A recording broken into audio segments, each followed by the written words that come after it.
پڑوسی کے حقوق کی بڑی ذمہ داریاں ہم مسلمانوں کے اوپر آتی ہے۔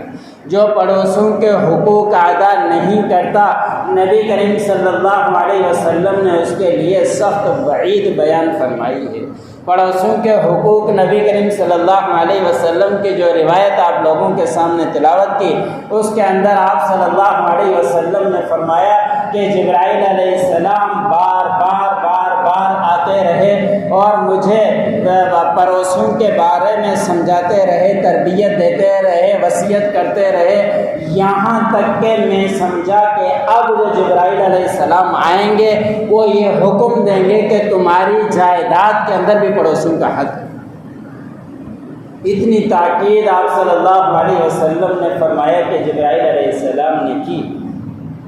مال کی تقسیم صرف اپنے رشتہ داروں تک ہوتی ہے۔ والد کا انتقال ہو گیا تو ان کی اولاد کے اندر وہ جائیداد تقسیم ہوتی ہے، بچیاں ہوں بیٹے ہوں ان کے اندر تقسیم ہوتی ہے، بیوہ موجود ہو تو ان کے اندر تقسیم ہوتی ہے، جو زیادہ قریب ہوتے ہیں ان کے درمیان میراث تقسیم ہوتی ہے، ان کے درمیان جائیداد تقسیم ہوتی ہے۔ امام الانبیاء نے فرمایا کہ جبرائیل علیہ السلام نے اتنی تاکید کی، میں سمجھا کہ بس اب ان کو وراثت کے اندر بھی حصہ دینے کا حکم آ جائے۔ پڑوسیوں کے اتنے ہم دینی ادا کرتے ہیں، نمازوں کے پابند ہیں اور زکوٰۃ کے پابندی کرتے ہیں، حقوق کو ہم خیال نہیں کرتے۔ یاد رکھیں کہ 25% عبادات کا حکم ہے، 75% حقوق العباد کا حکم ہے، لیکن حقوق کو ہم پیچھے چھوڑ دیتے ہیں، عبادات کے اندر بڑھ کر کے عبادت کرتے ہیں۔ کرنی چاہیے عبادت، کوئی روک ٹوک نہیں ہے، لیکن حقوق العباد ضروری ادا کرنی چاہیے، لیکن ہم حقوق العباد کو چھوڑ دیتے، حقوق العباد ہم صحیح طریقے سے ادا نہیں کرتے۔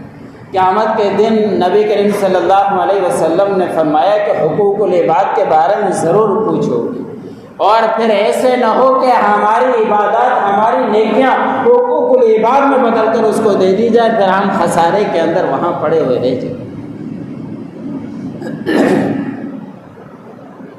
نبی کریم صلی اللہ علیہ وسلم نے فرمایا لا واللہ لا یؤمن، واللہ لا یؤمن، واللہ لا یؤمن، 3 دفعہ اللہ رب العزت کی قسم کھا کر آپ صلی اللہ علیہ وسلم نے فرمایا وہ مومن نہیں ہو سکتا، اللہ کی قسم وہ مومن نہیں ہو سکتا، اللہ کی قسم وہ مومن نہیں ہو سکتا، اللہ کی قسم وہ مومن نہیں ہو سکتا۔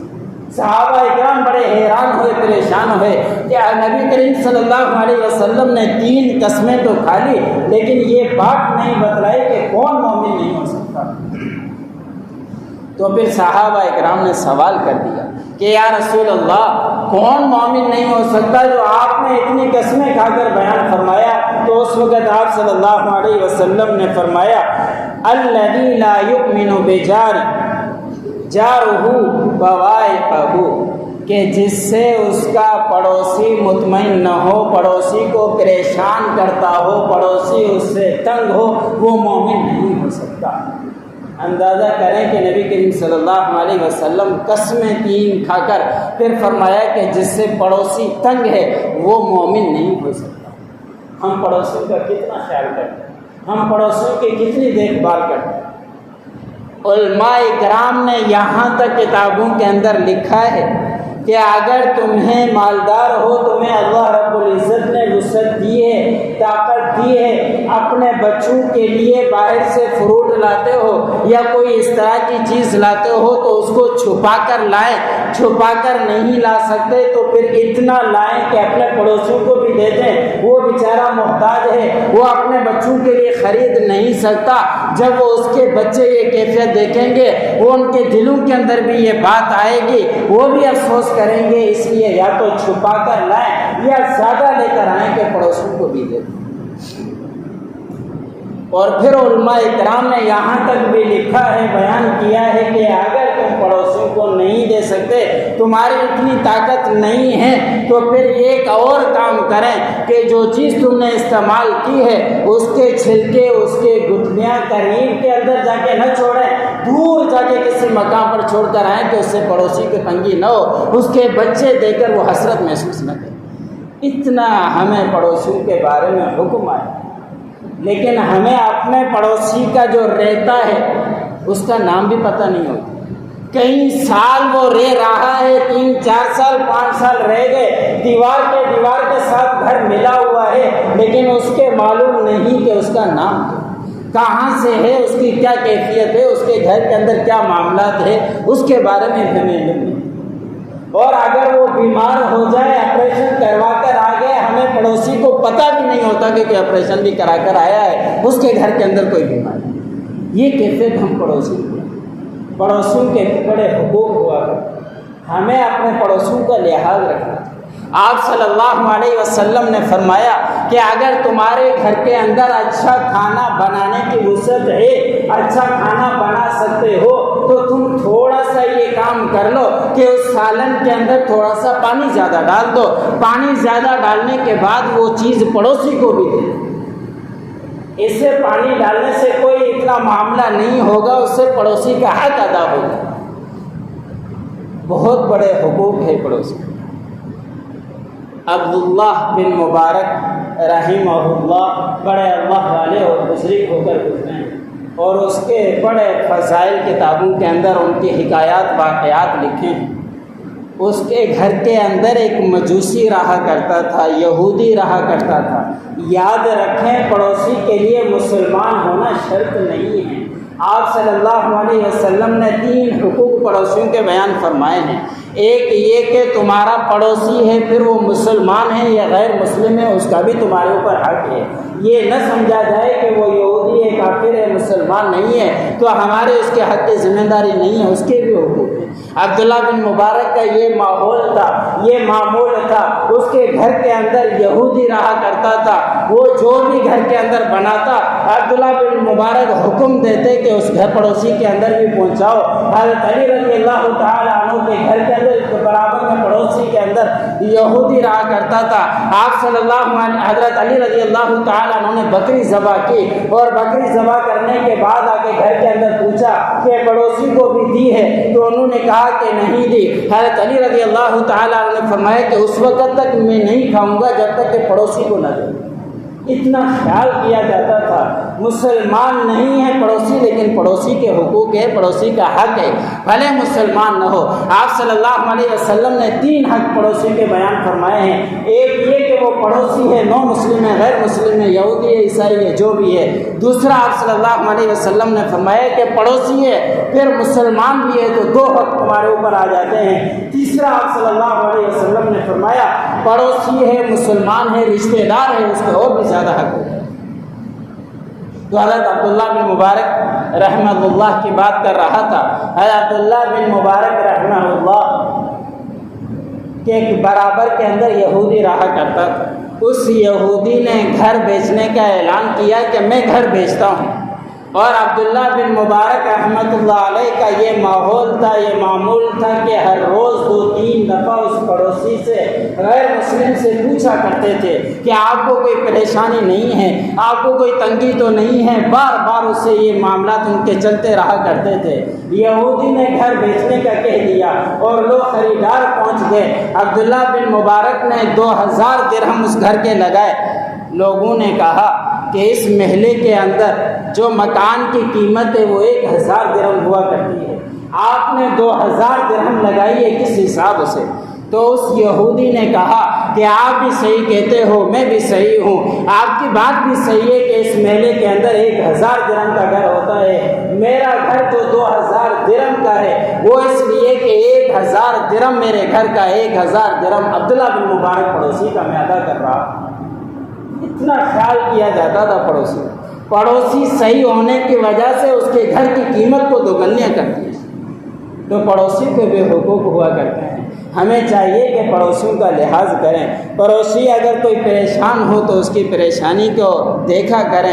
ہمیں کوئی پڑوسی کی پرواہ نہیں ہو، یہاں تک کہ گھر کا کچرا بھی جا کے اس کے گھر کے سامنے جا کے پھینک دیتے، اور پانی بہہ رہا ہے دوسرے گھر کے اندر، ہمیں کوئی اس کا احساس نہیں، اس کی کیا پریشانی ہے وہ ہم سوچتے ہیں۔ حضرت صاحب رحمہ اللہ بڑے اللہ والے بزرگ ہو کر گزرے ہیں، ان کے گھر کے سامنے کوئی کچرا ڈال کر چلا جاتا تھا۔ حضرت سہل رحمہ اللہ کا معمول تھا جب بھی شام کو آتے وہ خاموشی سے کچرا اٹھا کر پھینکتے، اور وہ پڑوسی بار بار یہی ماحول اس کا کرتا رہا، ہر روز کچرا ڈال کر جاتا۔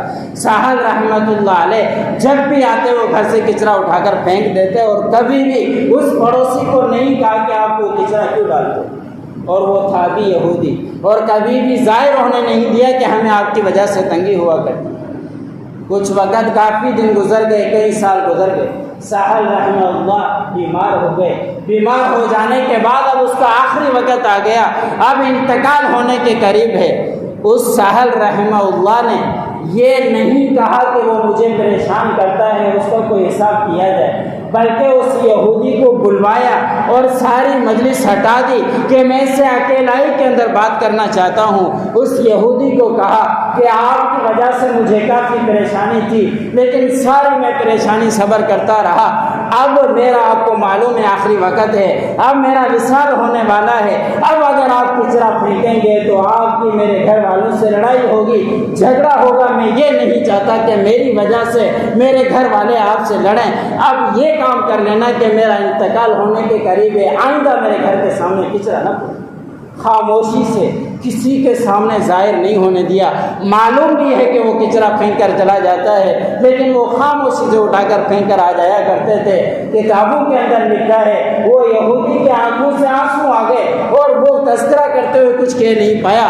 اسی وقت کہا کہ آپ نے ایسی بات کہہ دی، آپ نے اتنا صبر کیا جو آپ نے مجھے کبھی بھی کچھ نہیں کہا، اب میں آپ کے ہاتھ میں کلمہ پڑھتا ہوں، مسلمان ہوں، اور آخری وقت ہے، دنیا سے وصال ہو رہا، ایسے شخص کو جہنم سے بچا کر جنت کا بھی اس کا مستحق بنا دیا۔ تو ہمیں بھی چاہیے کہ پڑوسیوں کو جتنا بھی ہو سکے حتی الامکان پریشان نہ کیا۔ آپ صلی اللہ علیہ وسلم کے بعد ایک صحابی آیا، آپ صلی اللہ علیہ وسلم کے بعد ایک صحابی آیا، آگے کہا کہ یا رسول اللہ مجھے پڑوسی پریشان کرتا ہے، پڑوسی تنگ کرتا ہے۔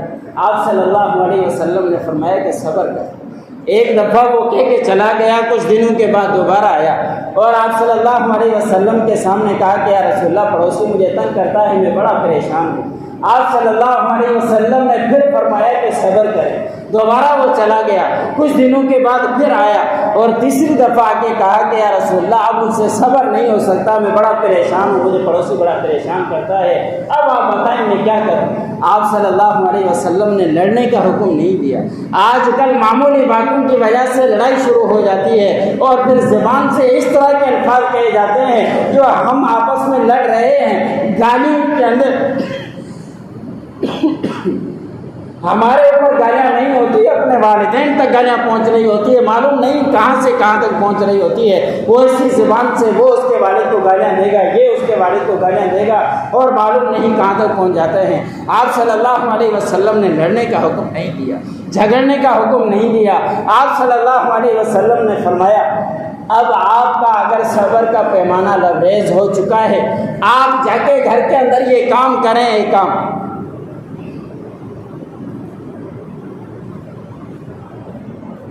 اس صحابی سے آپ صلی اللہ علیہ وسلم نے فرمایا کہ آپ جا کے ایک کام کریں آپ کہ اپنے گھر کا سارا سامان باہر نکالیں، اور نکالنے کے بعد کوئی آپ سے پوچھے تو آپ کہہ دینا کہ مجھے پڑوسی پریشان کرتا ہے، اب میں سامان یہیں لا کر یہیں بیٹھا رہوں۔ اور یہی اس نے کام کیا۔ لڑنے کا آپ صلی اللہ علیہ وسلم نے حکم نہیں دیا، ایک ترتیب بتا دی، ایک بات سمجھا دی کہ پڑوسی سے چھٹکارے کی کیا صورت ہے۔ وہ صحابی گیا، وہ گھر سے سامان باہر نکال کر گھر کے راستے پر رکھ دیا، لوگ آتے جاتے گزرتے رہے کہ کیا معاملہ ہے، آپ نے گھر سے باہر کیوں سامان رکھ دیا؟ تو ہر کسی کو یہ کہتا کہ مجھے پڑوسی پریشان کرتا ہے، اس وجہ سے میں نے گھر کا سامان باہر نکال دیا۔ اب جو جاتا اس پڑوسی کو ملامت کرتا، اس کو برا بھلا کہتا کہ آپ کی وجہ سے وہ پڑوسی پریشان ہے، گھر کا سامان باہر نکال دیا۔ آئے بار بار جب اس کے پاس یہ بات پہنچی وہ بھی پریشان ہوا، اس نے آ کے فوراً معافی مانگ لی اور اس کے سامنے جھک گیا کہ باقی مجھ سے غلطی ہو گئی، آئندہ میں آپ کو پریشان نہیں کروں گا، آپ اپنا سامان گھر کے اندر ڈال دیں، انشاءاللہ آج سے آپ سے عہد ہے کہ کبھی پریشان آپ کو نہیں کروں گا، تنگ نہیں کروں گا۔ ایک ترتیب آپ صلی اللہ علیہ وسلم نے بتلا دی، اس نے معافی بھی مانگ لی، وہ کوئی جھگڑا بھی نہیں ہوا، لڑائیاں بھی نہیں ہوئی، گالیاں بھی نہیں ہوئی۔ تو ہمیں چاہیے اگر کوئی پڑوسی پریشان کرتا ہے تو ہمیں اس سے مل جل کر رہنا چاہیے۔ پڑوسیوں کے حقوق کے بارے میں آپ صلی اللہ علیہ وسلم کی کئی روایات ہیں۔ ایک تذکرہ آپ صلی اللہ علیہ وسلم کے سامنے آیا کہ یا رسول اللہ فلاں عورت ہے، وہ گھر کے اندر عبادات بہت کیا کرتی ہے اور فرائض سب ادا کیا کرتی ہے، لیکن اس کے اندر ایک مرض یہ ہے کہ پڑوسی اس کی وجہ سے پریشان ہیں۔ آپ صلی اللہ علیہ وسلم نے اس کے فرائض کو نہیں دیکھا، نمازوں کو نہیں دیکھا، حج کی ادائیگی کے نہیں دیکھی۔ آپ صلی اللہ علیہ وسلم نے فرما دیا کہ یہ جہنمی۔ اندازہ کریں ساری عبادات وہ کر رہی ہے۔ میں نے خطبے کے شروع کے اندر عرض کیا کہ عبادات 25% ہے، حقوق العباد 75% ہے۔ ہم حقوق العباد کو چھوڑ دیتے ہیں اور عبادات پر چل کرتے ہیں۔ عبادات کرنی چاہیے، حقوق العباد کا بھی لحاظ کرنا چاہیے۔ اس کے بعد آپ صلی اللہ علیہ وسلم کے سامنے ایک اور عورت کا تذکرہ ہوا اور آگے کسی نے کہا کہ یا رسول اللہ فلاں عورت عبادات جو فرض کی ادائیگی کرتی ہے، زیادہ عبادات کو وہ نہیں کرتی، لیکن پڑوسی کو وہ خوش رکھتی ہے، پڑوسی اس سے پریشان نہیں ہے۔ تو آپ صلی اللہ علیہ وسلم نے فرمایا کہ وہ جنتی ہے۔